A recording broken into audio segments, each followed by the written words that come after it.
Canada. From the Atlantic to the Pacific, this vast nation, one of the largest of the world, encompasses towering mountains, rolling prairies, the Great Lakes, and crashing shores. From this land have come great cities, abundant farms, and majestic dreams. In 1871, this expansive nation sought to link its scattered population by building the world's longest and costliest railroad. On November the 7th of 1885, it was completed. And in its thousands of miles of ribbon steel are told the story of a nation. Join me as we ride the Canadian, one of the last great trains of the world, on a journey back in time.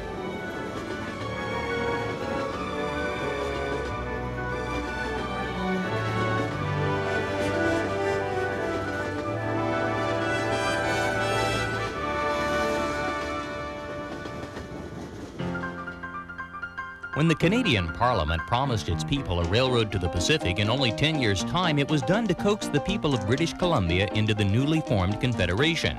BC agreed, and the builders started to work. Not surprisingly, it ran behind schedule and took 14, not 10 years to complete. Soon after the last spike was driven on the southern route of the Canadian Pacific, the Grand Trunk started its own railroad to the north through the Yellowhead Pass. And simultaneously, the Canadian Northern, in competition, began its own route. And by the early part of this century, Canada had not one, but 3 different transcontinental tracks.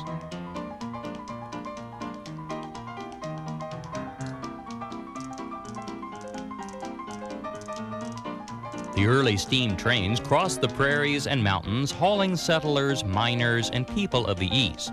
The trains were slow and none too luxurious, but they were a vast improvement over the Carleton Trail that had moved pioneers and adventurers before.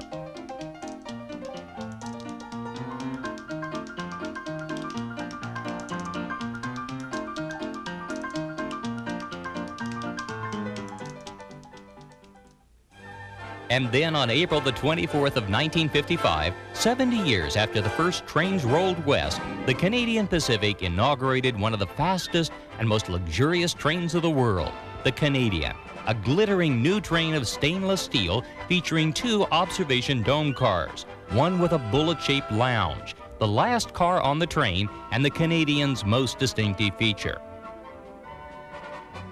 The train was an instant success. It was comfortable, fast, and passed through some of the most beautiful scenery of the world.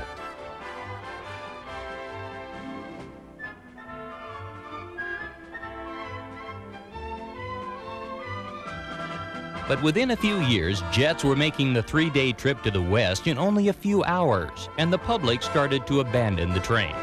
Via Rail, Canada's passenger rail service, operated the Canadian on the southern route of the CP until 1989, when they put the Canadian on the Supercontinental's northerly route. At the same time, Via announced that they were investing $200 million in a program to completely restore this train.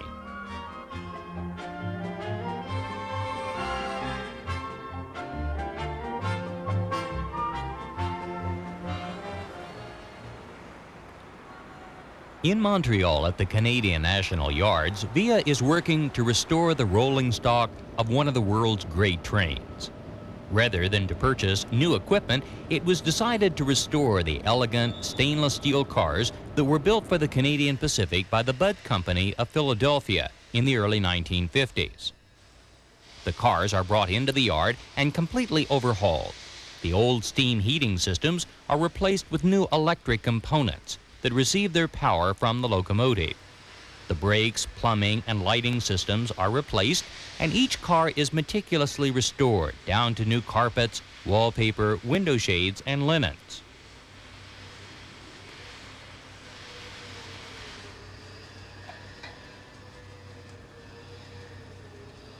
When the cars are finished, they are tested, then put back together into a unit of usually 12 cars as a newly restored train, consisting of a baggage car, 2 coaches, the Skyline Dome, a dining car, 6 sleepers, and the trademark park car with its dome and bullet-shaped rear lounge. A total of 185 cars have been restored here at the St. Charles Yards, and the project is a testament to Canada and Via's commitment to restoring and saving the best of their railway past.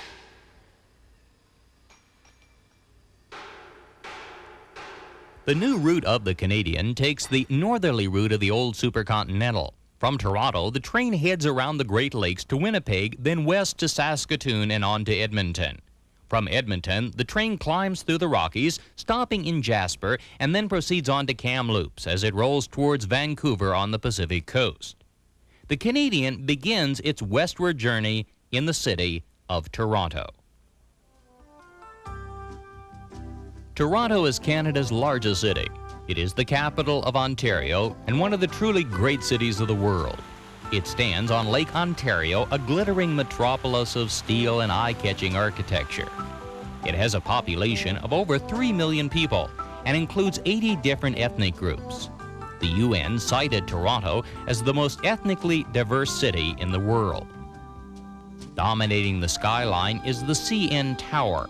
It looms over the city and has become Toronto's best-known landmark.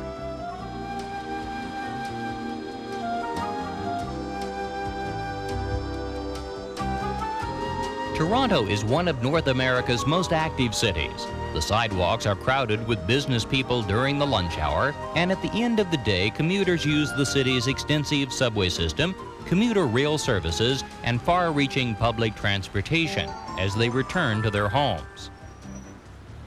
It is a city that has exploded in a few short decades, from being a somewhat sleepy town to a dynamic, action-packed, world-class city.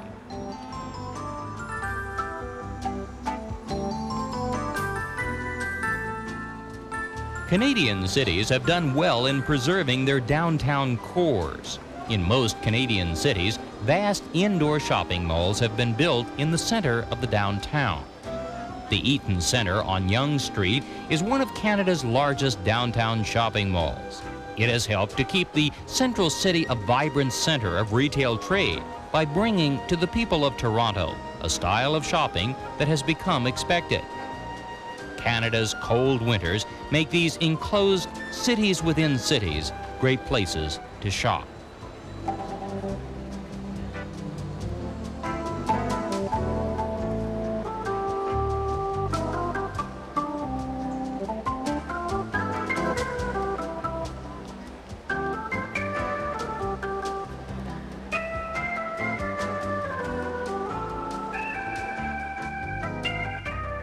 The old City Hall, built in 1899, stands next to the new City Hall. Both are in the heart of downtown.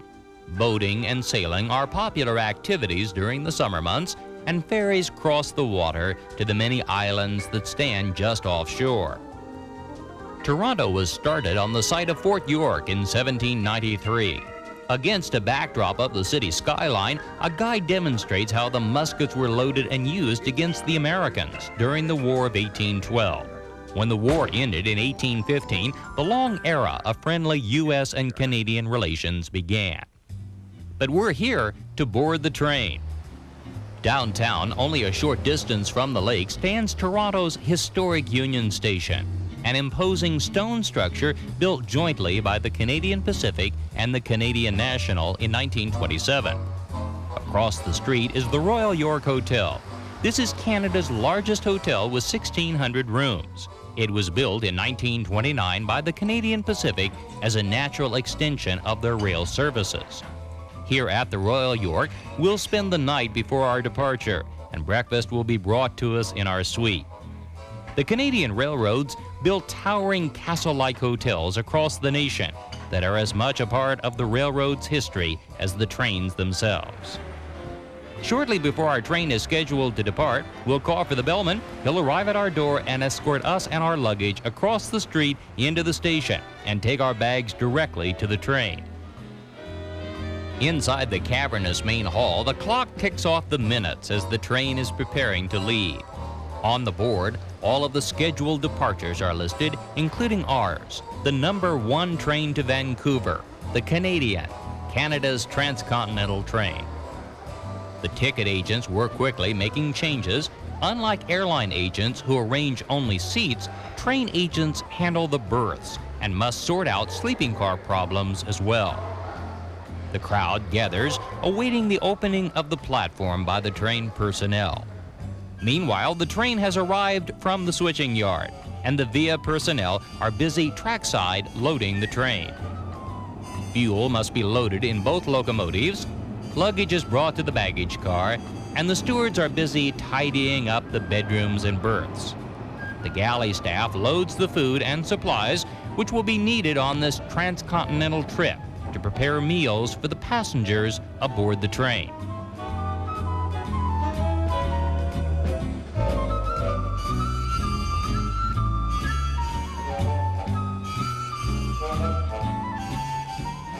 Once the preliminary preparations have been made, the station agent will open the platform, and the passengers will stroll alongside the silver train looking for their compartments and cars.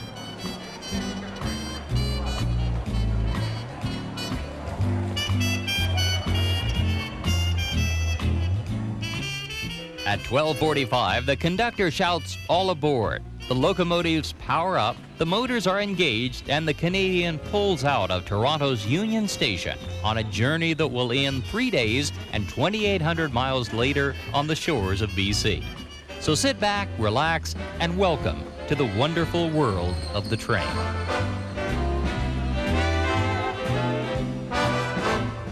From the observation car, passengers watch the city and suburbs roll by as the train makes its way north on its journey around the Great Lakes.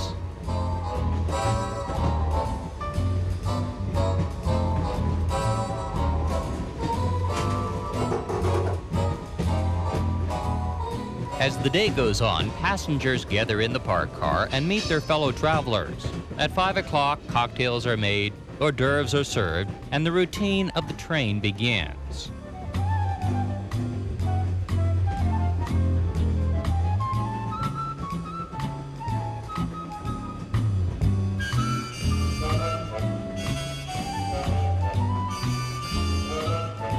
While passengers are having their dinner on the first night of our ride, the sleeping car porters are busy making up the berths. The Canadian has 3 types of sleeping accommodations: sections, which are sleeping berths in the front part of the car, roomettes, where the single chair converts into a bed, and bedrooms, one of which you see here. Each bedroom has its own small bathroom, 2 chairs, and 2 berths. The steward makes up the beds by collapsing the chairs and lowering the bunks into place. The space is not large, but the bedrooms are comfortable and afford complete privacy. And devoted train travelers will tell you there are a few things more relaxing than sleeping aboard a train. The following morning, as the sun rises, we are passing over the Canadian Shield, the 700-mile wide slab of granite that separates the Great Lakes from Hudson Bay. Newspapers are picked up in the stations along the way, and passengers can relax in their berths and read the paper while the countryside rolls by.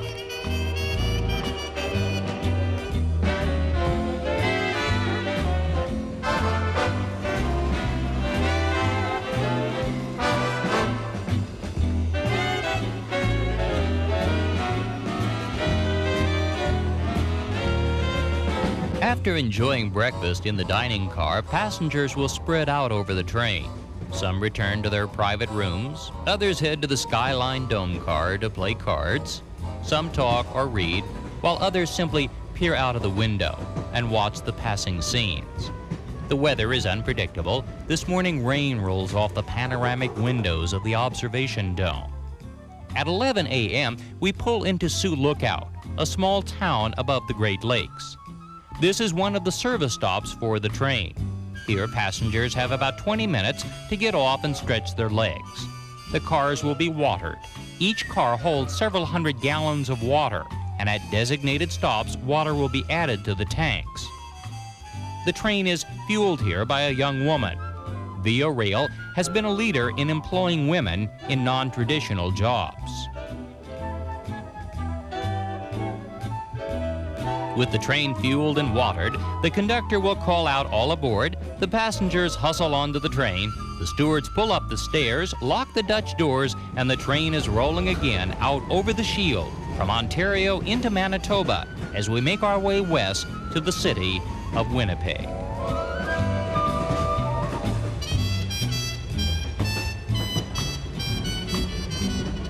The day passes quickly, and the Canadian Shield scenery of lakes and pines and granite walls turns into the prairies and then finally the skyline of Winnipeg.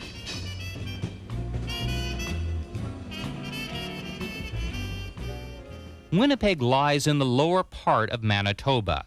It is the provincial capital and home to 650,000 people.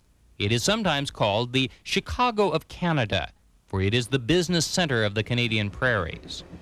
The Canadian pulls into Union Station on Main Street in the heart of town. Winnipeg has a modern skyline. New office buildings tower over the prairie land. At Union Station, we leave the train and head across the street to the Fort Garry Hotel. The bellman follows with our bags, much as we experienced at the Royal York in Toronto. The Fort Garry is one of Winnipeg's classic landmarks. It was built in the first part of the 20th century by the railroad and was designed in the famous chateau style. Because of its location, across from the station, it was for years a center of activity for this crossroads town. Today, its ballroom has been converted into a casino, the only place in Canada where casino gambling is allowed. Winnipeg is a bustling city that reflects the fact that this is a city of business. This community serves the business and financial needs of the vast prairie lands. Grain is shipped here, the prices determined on the Winnipeg Commodity Exchange, and the banks and brokerage houses control much of the vast wealth the rich farmlands produce. The city is balmy and pleasant in the summer, but in winter it can be one of the chilliest places of the world. The corner of Main Street and Portage in Winnipeg is jokingly referred to as the coldest street corner on earth. A complex system of enclosed walkways interconnects many of the downtown buildings. Portage Place is a lavish multi-level shopping arcade completely enclosed and designed to encourage people to shop and browse on even the coldest days of the year. Winnipeg's best-known store is The Bay, a giant department store in the heart of town. Its name is actually the Hudson's Bay Company. It was incorporated in 1670, and the history of this store speaks of Winnipeg's early days. To the north of Winnipeg lies Lower Fort Garry. This fort was built on the Red River by Hudson's Bay Company. The company established this outpost to receive the furs caught by trappers who braved this unsettled and largely unexplored land. The Red River carts were used to haul the furs. They were also the primary means of moving goods west for the pioneers. They were to Canada, but the covered wagons were in the U.S. The carts were made only of wood. When the wheels turned, they created a deafening squeak that was said to have driven many settlers to distraction on the long trips west. Winnipeg was built on the Red River below the fort at the point where the Red and Assiniboine rivers meet. Winnipeg arose on the west bank, St. Boniface on the east. The historic St. Boniface Basilica is one of many sites on this quiet and very French side of the river. This is the largest French-speaking community west of Quebec. The Métis, French Canadians who married natives, settled here and began Winnipeg's long tradition of ethnic diversity. The Ukrainian Cathedral speaks of Winnipeg's second largest ethnic group. Their heritage is evident throughout the city. There are more Ukrainians in Winnipeg than any other place in the world outside of the Ukraine. Winnipeg is the capital of Manitoba, and the legislative building stands in the heart of town. It was built in 1919 in the neoclassical style. The Golden Boy atop the dome stands posed with a sheath of wheat in his hand, looking out over the vast prairie lands. Winnipeg is home to the Royal Canadian Mint. Here the coins of Canada are produced. The Centennial Concert Hall is the home of the Royal Winnipeg Ballet, one of the world's foremost dance companies. The people of Winnipeg have always supported the arts. Winnipeg is covered with parks. The green lawns and shade trees create a sense of restfulness in the summer months. Assiniboine Park on the western edge of town is Winnipeg's oldest park. It offers a variety of attractions, including a sculpture garden with the works of Leo Maul. Leo Maul is a Winnipeg artist whose work in bronze is recognized worldwide. He has gained international attention for his expertise at human detail. On the Red River, excursion boats pass regularly.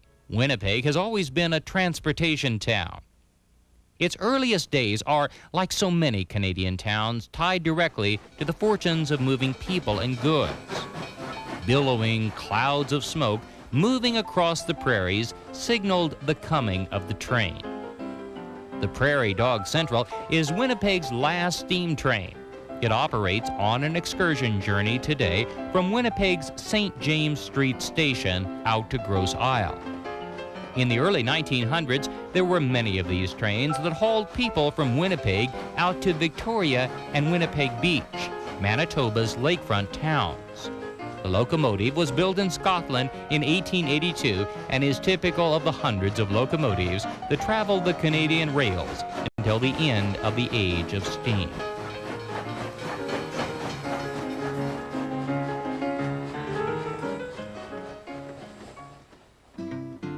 Winnipeg Beach, north of the city, is one of many lake communities that provided summer relief from the heat for the people of the town. It often comes as a surprise to visitors, but Manitoba is covered with enormous freshwater lakes. The lakes are huge, a part of the Great Lakes system, left behind by melting ice. Gimli, on the west side of Lake Winnipeg, is a commercial fishing port. Gimli is a part of Manitoba's varied ethnic heritage. This community is Icelandic and boasts the largest population of Icelanders outside of Iceland itself.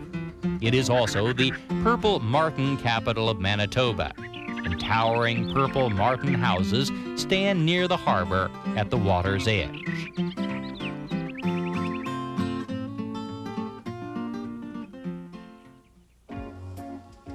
But Winnipeg is mostly about business.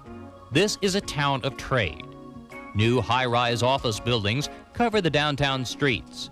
Banks provide employment and financing and keep the wheels of commerce turning from the Great Lakes west.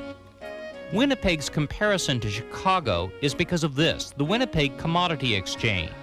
Like the Chicago Board of Trade, this exchange room creates and controls the fortunes of the grain-producing region. Here, the prices are set for the bushels and boxcars of everything from oats standing in a barn to crops that have not only not been harvested yet, they haven't even been planted yet. The prices are set, haggled over, and bid up and down on the floor of this exchange.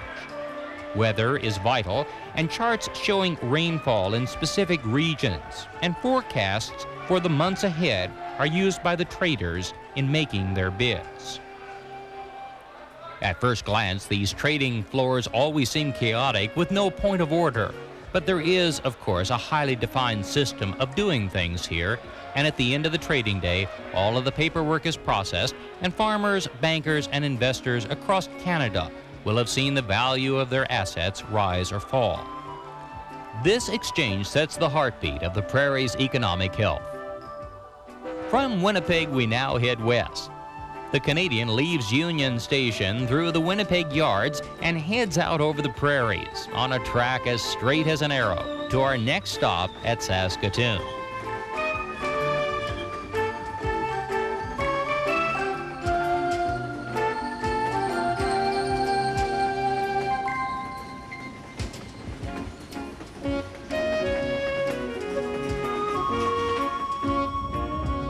Operating the train is a highly skilled job. Like piloting a plane or guiding a ship, the engineer is ultimately responsible for the lives of hundreds of people on board the train. The locomotive is staffed by 2 people, an engineer and his assistant. In reality, they both take turns driving the train. The Canadian is pulled by 2 locomotives, though only the head engine is staffed. The engineer keeps his hands busy between the throttle, which has 4 positions, and the air brakes, which are the train's most critical component. Various gauges are monitored as the engineer keeps an eye on the machinery behind. The horn button announces the train to the road crossings ahead. The most closely watched instrument is the speedometer. The engineer constantly monitors the speed of the train, particularly as the signals and the track switches are approached. These giant locomotives are diesel-electric F-40s manufactured by General Electric in Hamilton, Ontario. Each produces 1,800 horsepower, and they operate by burning diesel fuel in generators that make electricity, which is used to power the traction motors that actually move the train. The system is efficient, dependable, and creates a smooth and more even ride.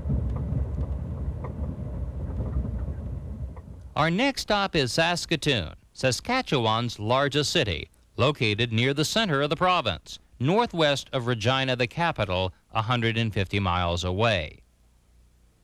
The train pulls in at dawn. The schedule calls for an arrival at 3 a.m., but a forest fire in Ontario has delayed this westbound train, and as a result, we are running several hours behind. Saskatoon is a surprise, a bustling prairie town built on the South Saskatchewan River, a city of bluffs, bridges, and wide tree-lined streets. The population is 185,000, and the community serves the retail, medical, and business needs of farmers and their families scattered over much of the province. Saskatoon's best-known site is a hotel. The castle-like Bessborough Hotel was built on the bluffs of the river in 1935 by the Canadian National, another of the great railway chateau hotels. But this community is defined more by what surrounds the town. Rich, abundant farms, acres and acres of prairie that in late summer glisten with golden wheat. Saskatchewan is a part of the rich plains of North America that begin in Texas and Oklahoma and reach north of Saskatoon. Livestock is raised on pasture lands, and the whole region is not much different from what you would find outside a Kansas town. The grain elevators of Canada stand like sentinels across the prairies. They hug the tracks, and boxcars of grain move from here to the four corners of the world. Canada's grain elevators are almost always of metal, square with pitched roofs, very different from the round concrete prairie skyscrapers found in the U.S. Saskatchewan was Indian land. Long before the European settlers arrived, nomadic Indians roamed these plains. Along the banks of the South Saskatchewan River, tribes would stay for extended periods of time. The Indians followed the buffalo herds. This was an ideal spot because of the river bluffs where the buffalo could be driven over the edge to their deaths below. Today at this spot, the provincial government has created a heritage park, Wanuskewin. It means seeking peace of mind. It is an interpretive Indian site where you can explore the land and wander through exhibits that tell the stories of the lives of these nomadic people. Their lives depended on the buffalo. These animals provided the Indians with everything they would need. At Wanuskewin today, native North Americans demonstrate dances, storytelling, and the use of beads. The beads were used for artistic expression, as well as currency on the plains. They were woven into intricate designs and were highly prized, traded, and given as gifts. Today at Wanuskewin, the University of Saskatchewan operates an extensive archaeological laboratory. Students of archaeology learn firsthand the patient skills a modern archaeologist needs. These were nomadic people, so nothing was moved unless it was needed. They left behind a rich treasure trove of pots, clothing fragments, and what was essentially their trash. Today, these discarded fragments of an early civilization yield answers about these people's lives and the movements and advancements of people over the North American plains. The nomadic people of North America left behind much to be discovered, and a great deal of modern archaeology involves uncovering, examining, and studying the movements of these tribes as we seek to understand how the North American continent developed and evolved. From Saskatoon, the train continues west. Our train tonight is running on time, and we will depart Saskatoon at 3:38 a.m. Not a convenient time, but the reality of cross-country trains is that some of the stops will inevitably be in the middle of the night. The awaiting passengers board, and the train heads out into the black, empty skies. The stewards are busy preparing the berths for passengers who have booked sleeping accommodations out of Saskatoon. This is a section. These are berths at the front of the sleeping car that are made out of daytime seating areas. The steward will lower the beds and make up the berths that line the corridor. To ensure privacy, he'll hang heavy canvas curtains on both the upper and the lower berths. Changing into your pajamas behind these curtains has challenged travelers since the first sleeping cars started to roll. The night passes, and the following morning, as the sun rises over the prairies, we are heading west, leaving Saskatchewan and entering the eastern plains of Alberta.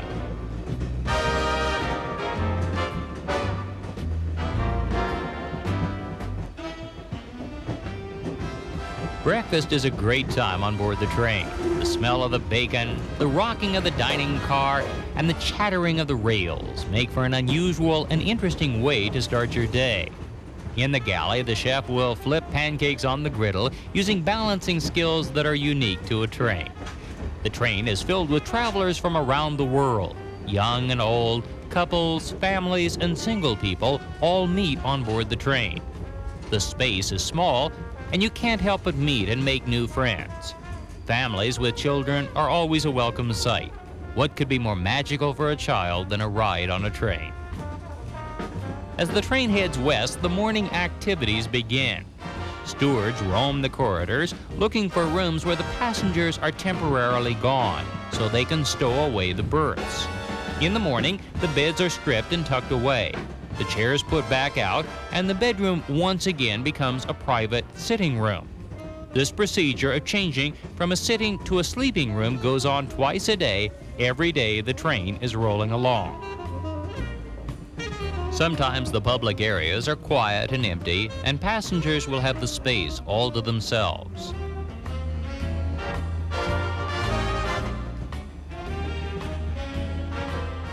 The conductor is the most important person on the train. Passengers sometimes assume the engineer driving the train is the number one person, but not so. The engineer and everyone else on board answers ultimately to the conductor, who is the true captain of the train. The conductor has many jobs. He takes tickets, but handling the paperwork is the more time-consuming task. He must also monitor the timetable, hustle the staff to move the train out of the station quickly when it's running behind, handle staff problems, passenger complaints, and in general, keep the train rolling along. He is the most influential person on board, and he has the ultimate say on the operation of the train. From Saskatoon, we head west into Alberta and out over the eastern plains of this varied province. The terrain starts to rise as we approach our next stop, the city of Edmonton. Edmonton is Alberta's capital. It lies north of Alberta's other large city, Calgary. Both are oil towns. Edmonton is the older of the two, started as a fort before the railroad arrived. The Canadian pulls into the station right on schedule at 8:35 a.m. Edmonton stands on the North Saskatchewan River. Its skyline is new, glittering, and tall. The town reflects the economic impact Alberta Oil has had on Canada's west. This is the provincial capital, and the legislature building in the center of town is impressive and bold. Edmonton's strategic location earned it the title of Gateway to the North. Thousands of tons of food, medical supplies, and mail passed through Edmonton on its way to Canada's northwest in the early days. The Grand Trunk Railway built the imposing Macdonald Hotel on a cliff overlooking the river. Today, this property has been restored much like the Canadian itself. In front of the hotel on Saturday nights, a bagpiper welcomes guests who are staying and dining in this grand old hotel. The lobby is hushed and dramatic.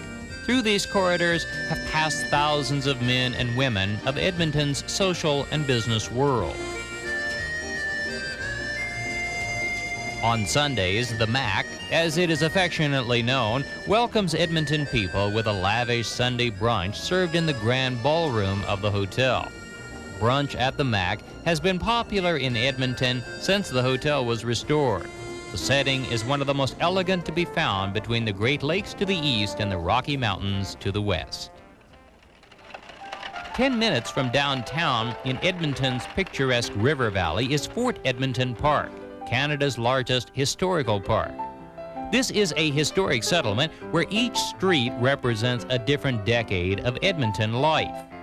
4 different areas tell of Edmonton when it was a fur trading post, a gold rush town, a turn-of-the-century ragtime city, and a roaring 20s town.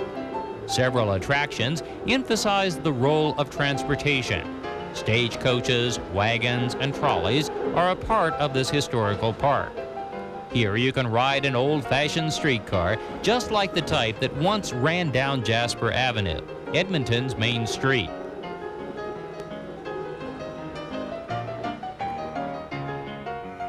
A steam train rumbles along, another of the giant locomotives that originally conquered the Canadian West.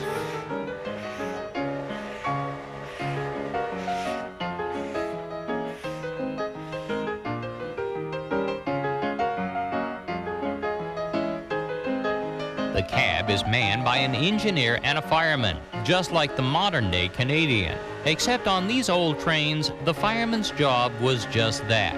He stoked the boiler and kept the fires hot so the engine would make steam and keep the train rolling along. But Edmonton's biggest attraction is the West Edmonton Mall. When you see the replica of a Spanish galleon, you'll know this is no ordinary shopping mall. This is the largest shopping mall in the world.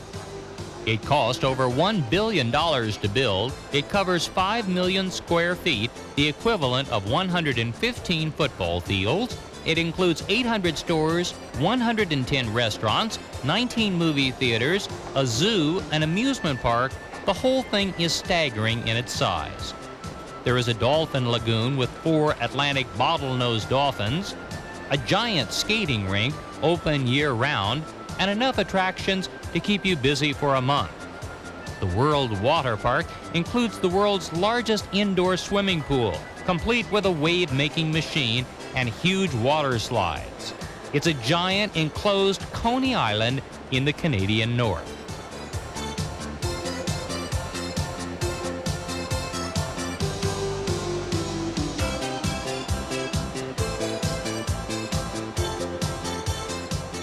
And what would a shopping mall be without bungee jumping?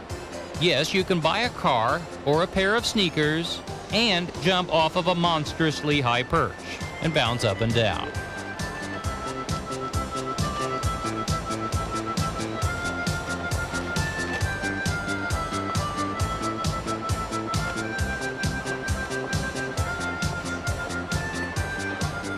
And if that isn't enough, there's a full-scale amusement park with merry-go-rounds, Ferris wheels, and 22 other attractions and rides, including a roller coaster that will spin you upside down.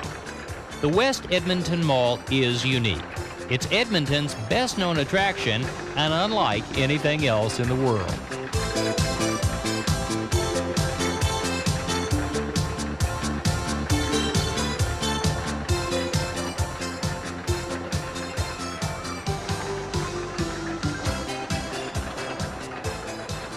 Edmonton is a great city, sophisticated, cultured, fun, and Canada's gateway to the north. The following morning at 9:05, the Canadian departs from Edmonton to the west. We have a new head-in crew on board that will take us on to the Rockies. Today, the scenery changes. Low plains give way to rising terrain as the mountains loom up ahead.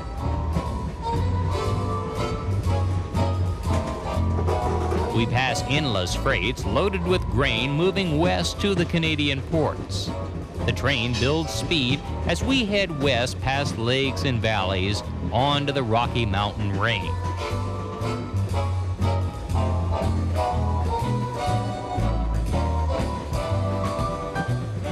passengers crowd in the observation dome to view the scenery, which is the main attraction of the day.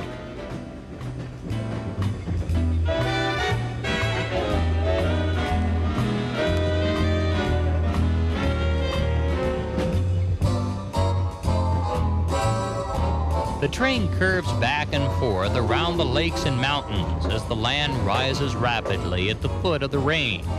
We are heading west through the Rockies towards the Yellowhead Pass. When the original surveys of the mountains were done in the 1870s, there was endless debate about which pass to use. The Canadian Pacific opted for the Kicking Horse Pass to the south. It wasn't until 1915, when the Grand Trunk and Canadian Northern began building their lines west, that the Yellowhead Pass was used. We will be passing through the Yellowhead Pass as we move toward the Pacific coast. But before we do, we're going to leave the train at Jasper, Alberta, for a few days of adventure in the heart of the Canadian Rockies. The Canadian approaches Jasper on the mainline tracks of the Canadian National. This was the route of the Supercontinental, CN's transcontinental train. Jasper stands in the center of Jasper National Park. Unlike Banff to the south, which is mostly a tourist town, Jasper was, for many years, an active commercial center.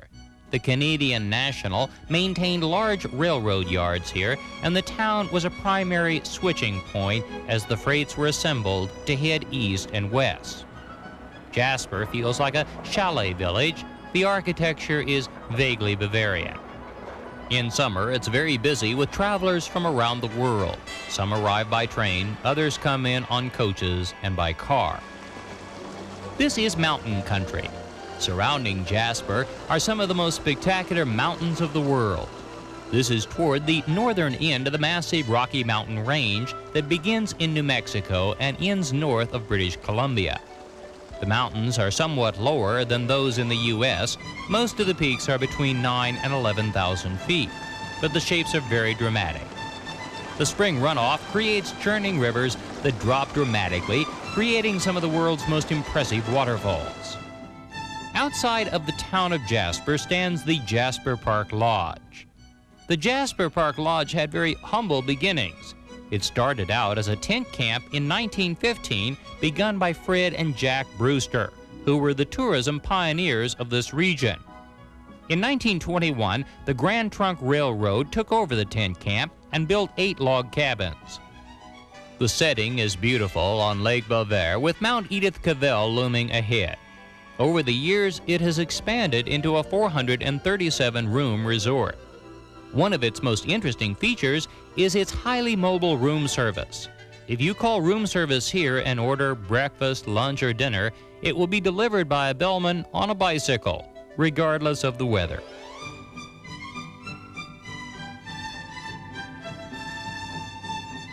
The lodge is a true resort offering endless outdoor activities. You can rent a canoe or a kayak and paddle across the lake, and tennis courts offer magnificent vistas into the Rocky Mountain Range.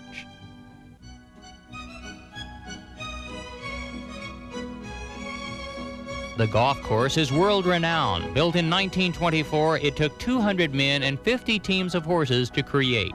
It was designed by the world-famous golf architect Stanley Thompson.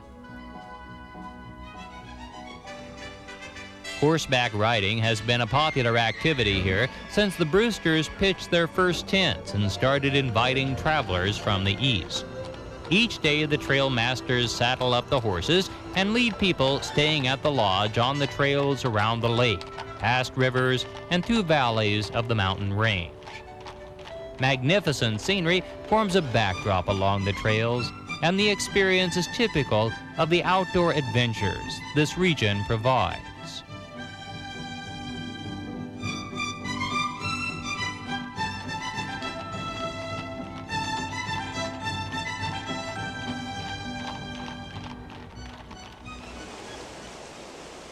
Through the region pass several churning rivers that flow out of the mountains and lakes. Whitewater rafting is one of the activities the Jasper Park Lodge provides. Participants carry the rafts to the river's edge and receive a few instructions before starting out, And depending on your mood and sense of daring, you can experience anything from a gentle float trip to a hair-raising rapids adventure. Today, we're going to run the Athabascan River. This journey starts below the Athabascan Falls, and we'll run the river for about 10 miles. The whole thing takes about 45 minutes, and it's a pretty good way to, quite literally, get your feet wet.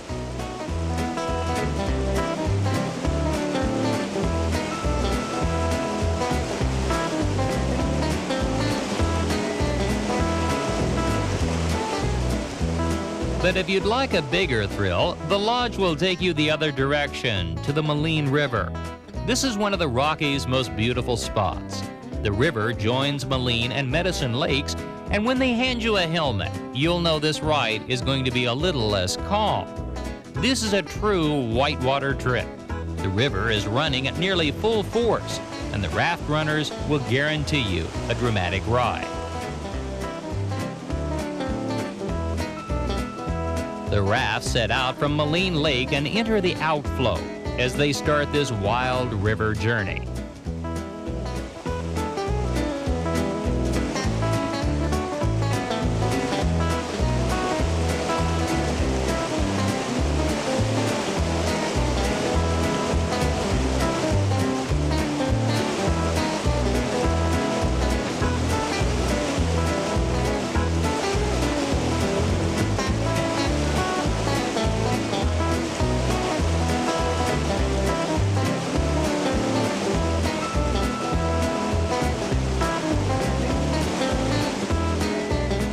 Rafting in the Rockies is one of the highlights of staying at the Jasper Park Lodge.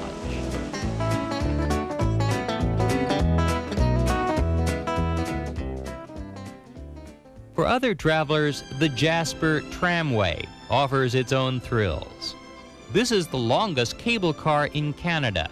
It opened in 1964 and takes 30 passengers at a time to the top of Whistler Mountain. The ride takes 7 minutes and crosses one tower en route to the mountain peak. A conductor on board offers a running commentary as people peer out of the car into the Rocky Mountain range.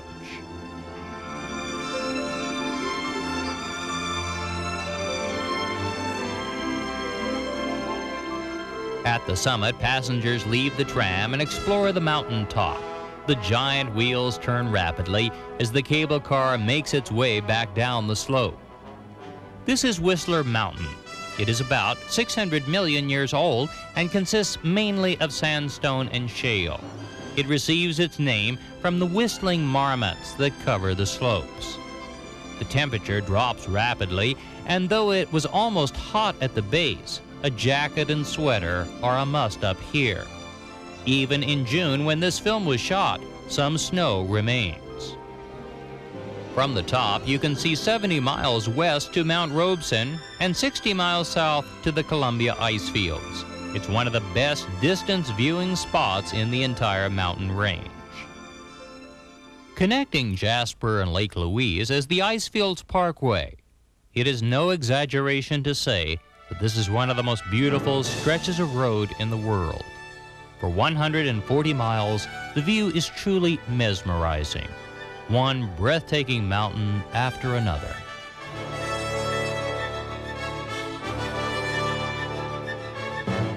The Icefields Parkway passes through the center of Canada's two best-known national parks, Jasper and Banff.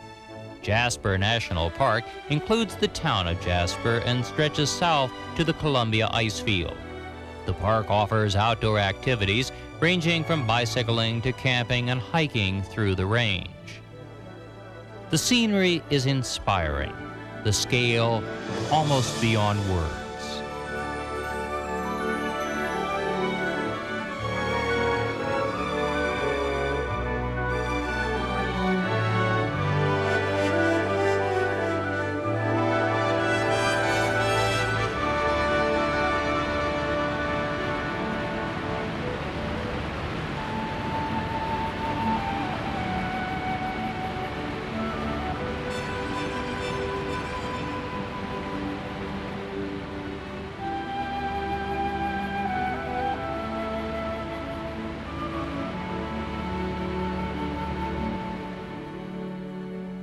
For many visitors, Jasper National Park's greatest thrill is its abundant wildlife.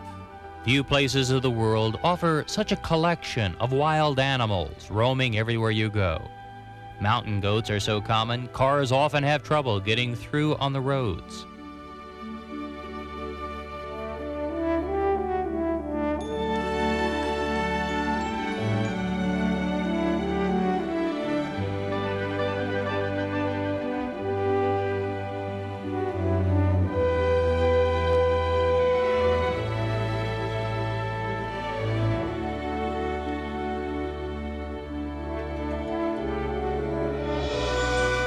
Deer and elk will graze right down to the edge of the camps. And the bighorn sheep are so tame that you can get remarkably close. Jasper National Park is a wildlife photographer's dream.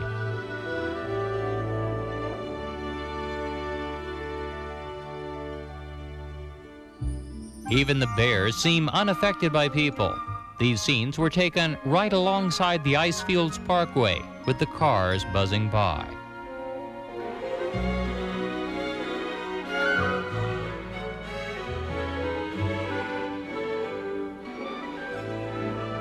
Wildlife abounds in this region of beautiful lakes and snow-capped peaks, but the region's most popular attractions are the massive glaciers that spill out of the Columbia ice fields and down the mountainsides.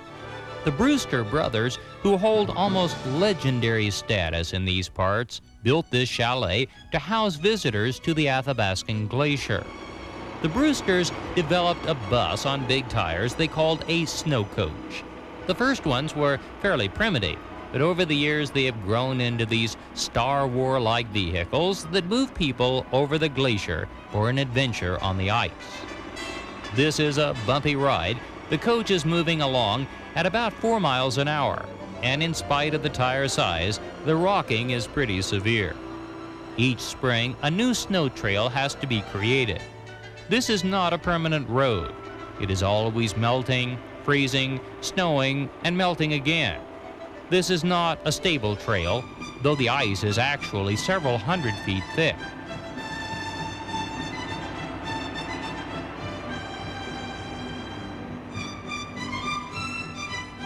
At the end of the snowy road, the passengers disembark and walk out onto the ice. This was the first glacier walk attraction of North America.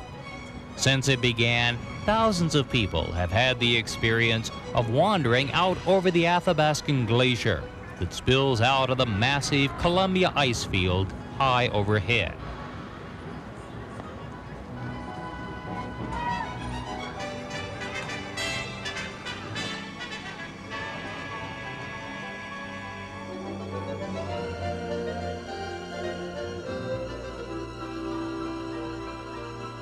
From the Athabascan Glacier, we continue south and soon pass from Jasper into Banff National Park. The Icefields Parkway connects the Columbia ice fields with Lake Louise and Banff to the south.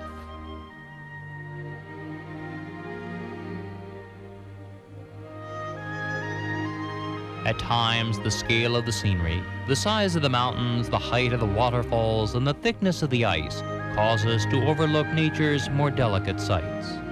Lovely wildflowers bloom from spring to autumn, covering the fields and valley floors.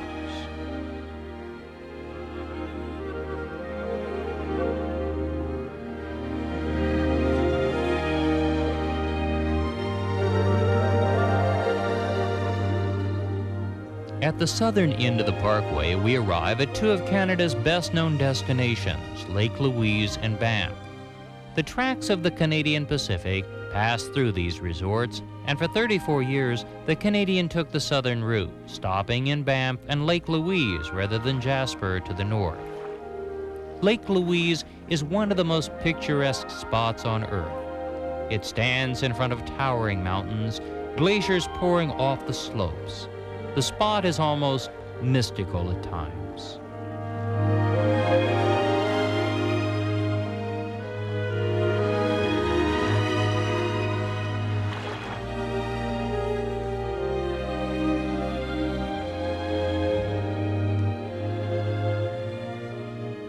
On the shores of the lake stand the world-famous Chateau Lake Louise. Like the Jasper Park Lodge, its origins were humble, initially a small cabin for passengers off of the train.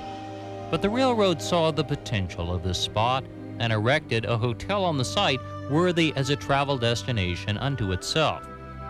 Giant yellow poppies surround the hotel and grow wild in the nearby fields. The Canadian Pacific Railroad built and continues to operate this hotel. At one end of the lobby is one of the most glorious picture windows of the world, framing a true postcard view.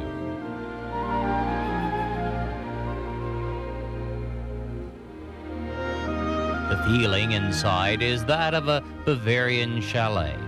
The atmosphere is old world, friendly and warm, a carry-back to another time, when travel was less rushed and people traveling through Canada on the Canadian could stop and spend a few days.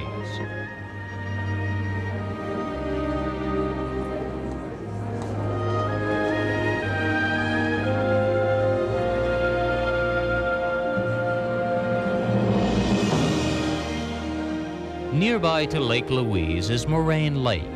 This is often called the most photographed lake in the world. Millions of cameras have been aimed at this spot. This vista is even printed on the back of the Canadian $20 bill.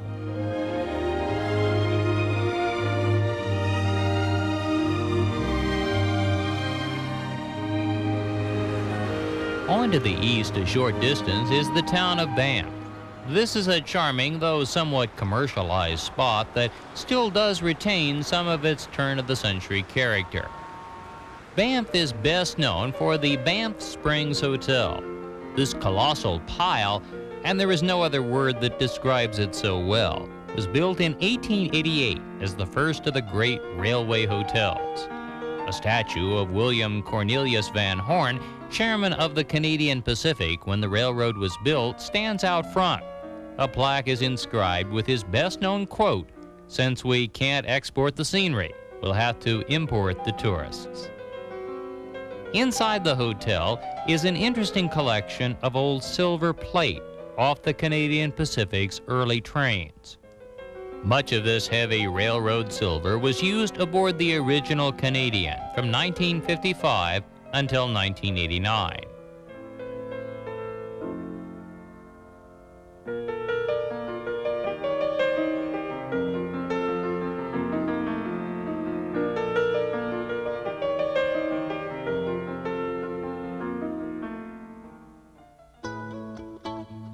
One of Banff's best-known attractions is the gondola lift that runs to the top of Sulphur Mountain.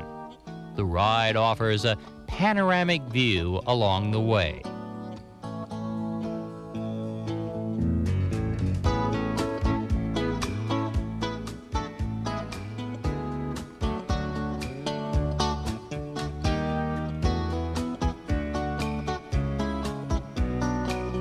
At the summit, your view stretches as far as the eye can see as you take in the scope and size of the Rocky Mountain Range.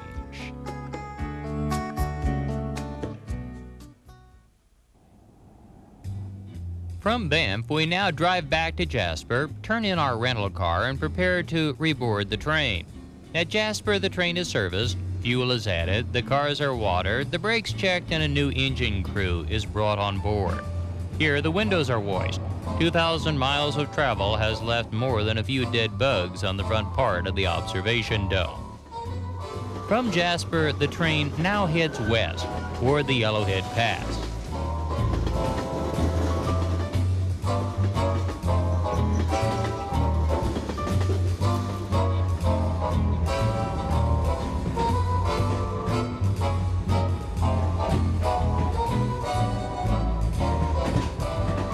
Today, the Canadian rolls on the tracks of the Canadian National through the northern Yellowhead Pass.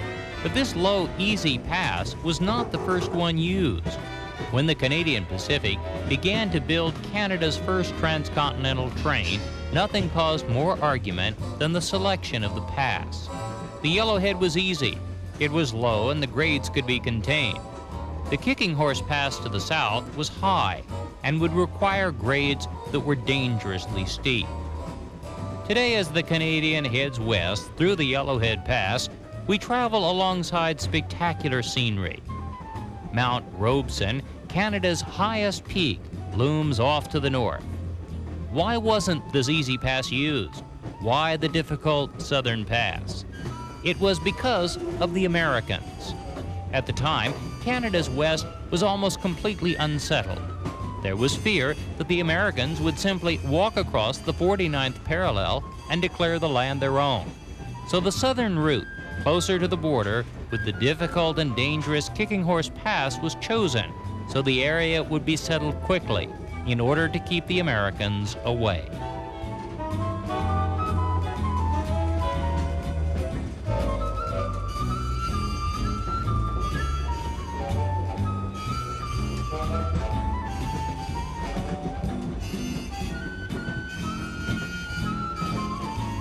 Dinner in the diner, nothing could be finer.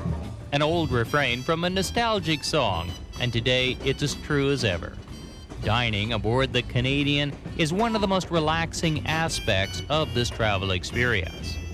Passengers order from a fairly extensive menu, and everything is prepared to order on board. There are no microwaves in the dining car. All of the food is prepared fresh each day. Working in the galley is a job that requires a good sense of balance. The Canadian runs on continuous welded track, and the ride is fairly smooth, but the 80 to 90 mile-an-hour speed makes for enough jostling in the dining car and galley to keep the chefs and dining car stewards on their toes. Dining cars on board trains are a great place to make new friends. Everyone must share tables, otherwise all of the passengers couldn't be served. And after introductions are made, most passengers find their nightly table mates to be interesting. Everyone shares, by virtue of the trip, a common love of trains.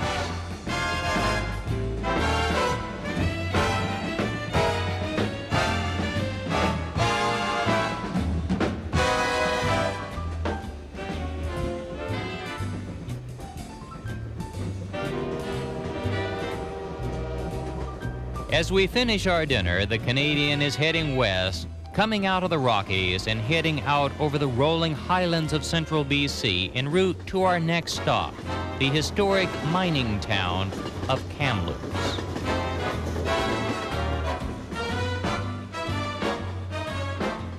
Kamloops is, if nothing else, a railroad town. The main lines of the Canadian National and Canadian Pacific meet at this point. Kamloops lies in the lower central part of British Columbia, between the Rockies to the east and the Coast Mountains to the west. The population is about 70,000, and the feeling is that of a rugged railroad and ranching town. The city hugs the Thompson River that runs through the heart of town, and the rail lines and extensive switching yards make the trains an integral part of the commerce and economy of the region. A small excursion boat takes people down the river and lets them see how quickly the city disappears and the ranch lands begin.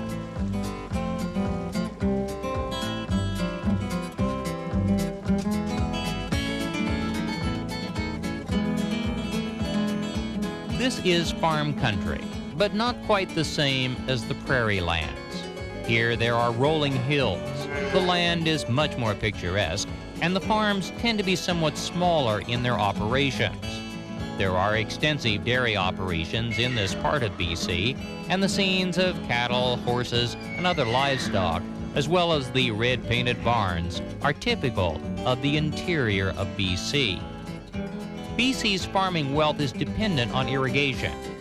Much of the region is fairly arid, and only by tapping the mountain water supplies are farmers able to irrigate the fields and make the region productive. Like many places dependent on irrigation, few people ever consider the possibility of drought. But in recent years, BC, like much of the Pacific Northwest, has suffered from little rain, and the limited water supplies have created predictable friction between the city populations and the farmers who are dependent on a regular supply. One of the region's oldest and largest industries is timber. Tall stands of pines and firs cover hundreds of thousands of acres in the central part of BC.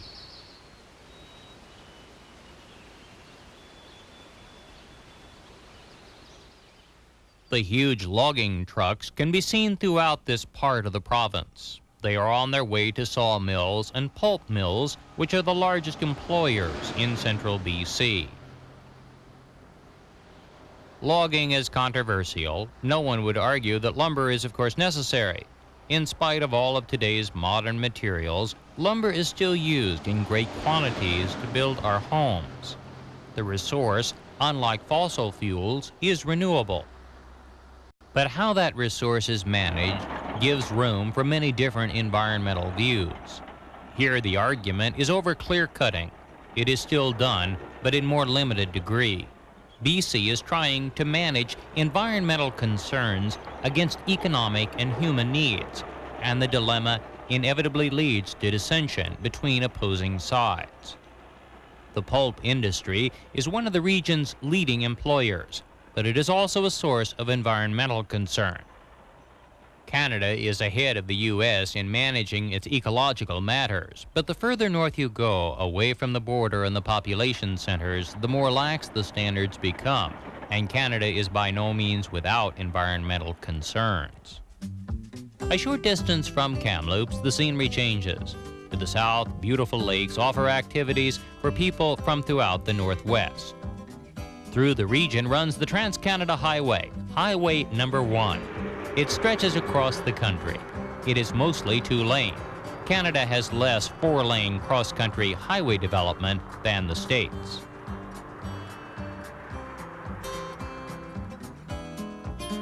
Kelowna lies 70 miles from Kamloops and is a lovely lake resort town.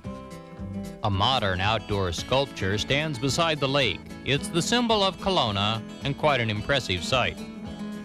This is vineyard country, and the gentle slopes that rise up from the shore of the lake are covered with grape arbors, and in the autumn, the grapes will be harvested and processed in the wineries of BC. BC wines have become well known in recent years. The grapes, because of the climate, produce wines of distinctive body and taste. To the west of Kamloops lies a part of BC with a different appearance. Mountain streams give way to canyon country. Here, the Fraser River flows out of the mountains on its way to the sea. The Fraser River Canyon played a very important role in the history of Canadian trains. In addition to battling over which pass would be used through the Rockies, the planners of the route also argued over which Pacific port would be best. BC's only real settlement at the time was Victoria out on the island. Vancouver as a city really didn't exist. The decision to terminate the line at Vancouver rather than several alternate ports was due to this river gorge, which, though not easy, was manageable for laying the tracks. The Canadian Pacific built most of its line on the south banks of the river. By 1915, both the Grand Trunk and the Canadian Northern were building their lines mostly on the north side of the gorge. Today, if you stand on the river's edge, you may catch a glimpse of two different freights using the tracks at the same time. These two main line tracks are among the busiest rail lines of the world. Dozens of freights move on opposite sides of the Fraser River day and night, hauling goods to and from the Pacific coast. While the romance of passenger trains is appealing, the heart of the railroad is this: giant, lumbering freights that move goods coast to coast. Canadian freight trains are often 100 cars in length. They are among the longest freight trains in the world. The trains still provide the most efficient way to move goods to and from the deep water ports out over a sprawling nation of nearly 3,500 miles in width. A sign above the river marks the spot where the last spike of the Canadian Northern was driven. It was the last spike of Canada's third transcontinental railroad. The first last spike was driven on the Canadian Pacific here at Craigellachie. This was the end of a tumultuous project, but unlike the Union Pacific, the railroad had been built in pieces. A section here, a section there, and the last spike was not a historic joining together of the East and West, but rather the last spike in a piecemeal system that had taken 14 years to complete. On November the 7th of 1885, the railroad was finished. It was the completion of a national dream. From Kamloops, the Canadian rolls through the Coast Mountains and into the Fraser River Canyon, making its way west on the final leg of the trip. When we arrive in Vancouver at 8 a.m., we will be completing a journey that has taken 3 days and 3 nights, covered 2,800 miles, crossed 5 provinces, the Great Lakes, the prairies, the mountains, and the canyons of the West. This is one of the longest passenger rail journeys of the world.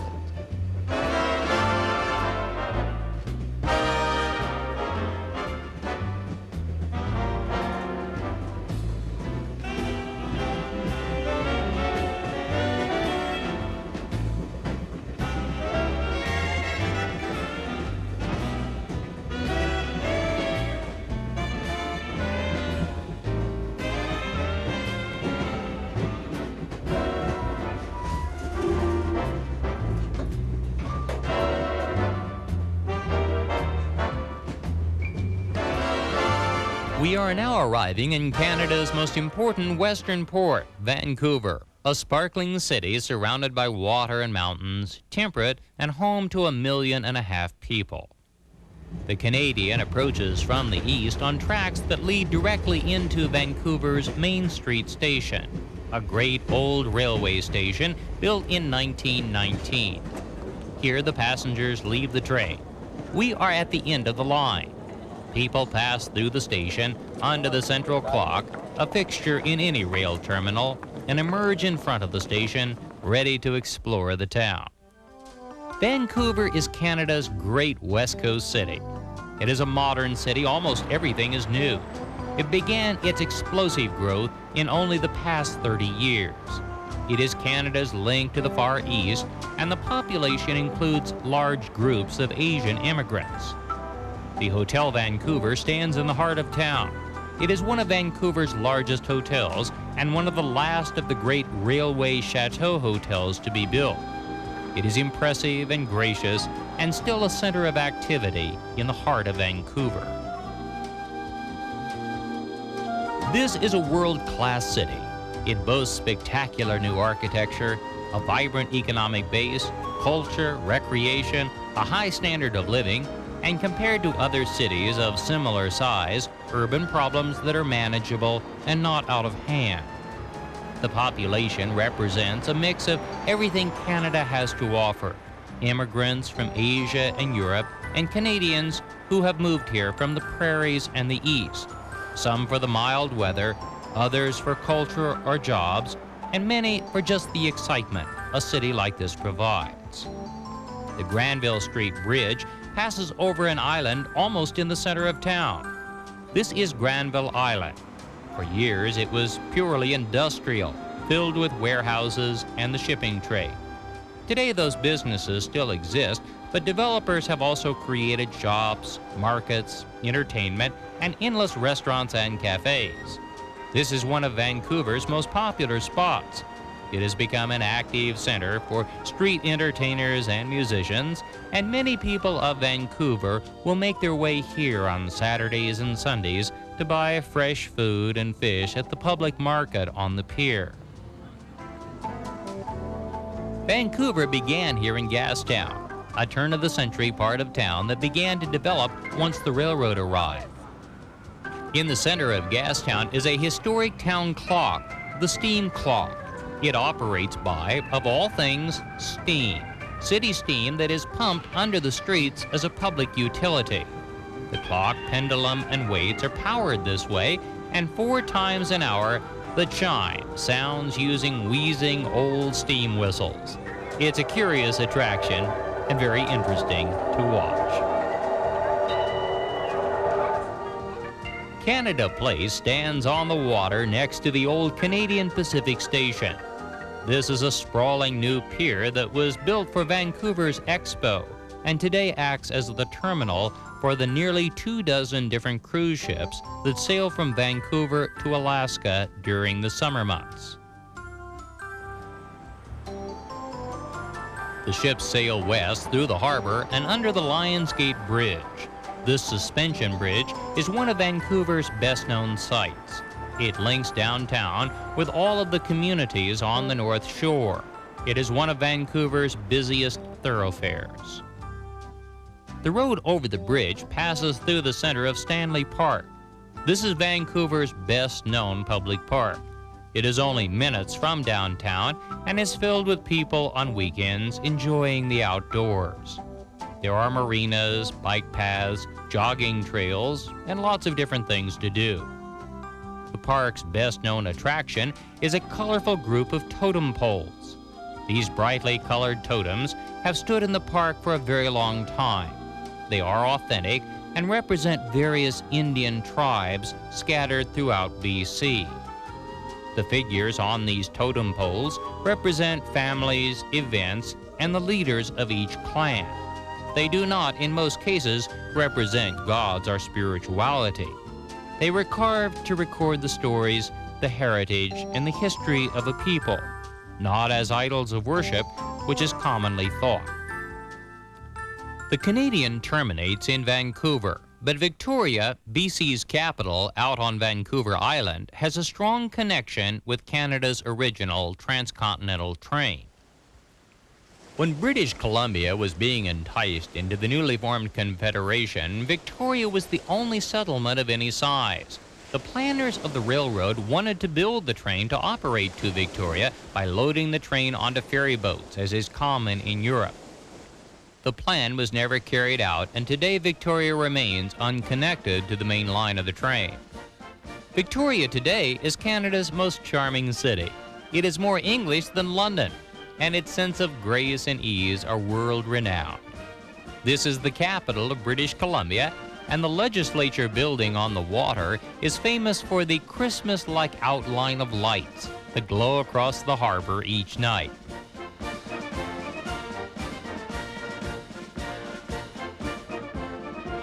The town is filled with buskers, street entertainers, tourists, and local people going about their day.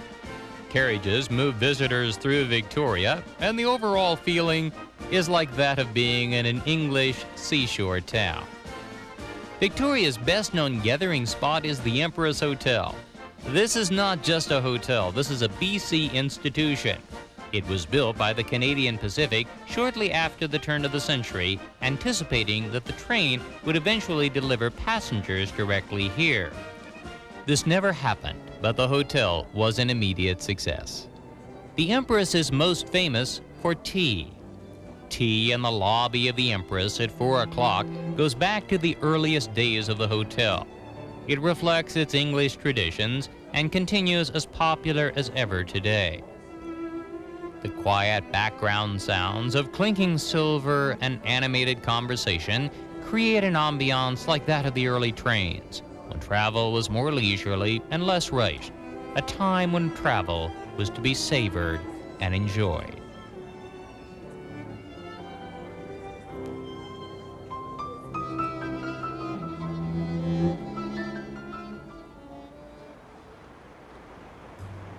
From Victoria, we return by ferry to Vancouver and head to Union Station in the heart of downtown. At 9 o'clock tonight, the Canadian will depart to the east. The story of Canada and the story of the railroad are in many respects one and the same. The building of the railroad united the nation. It created a national dream that was realized through hard work, tenacity, and the vision of optimistic men and women over a century ago. Pierre Berton, Canada's great writer and rail historian, wrote, "We have little blood in our history, no searing civil war, no surgical revolution. We are the only nation in the world created non-violently by the building of a railroad." Today, the Canadian continues to travel both east and west across a great land. It speaks of the spirit of Canada, its people, and the noble link this nation has to its endless miles of silver rails. The Canadian is one of the last great passenger trains of the world. an experience enjoyed each year by thousands of devoted and enthusiastic travelers who still appreciate and understand the magic of a train.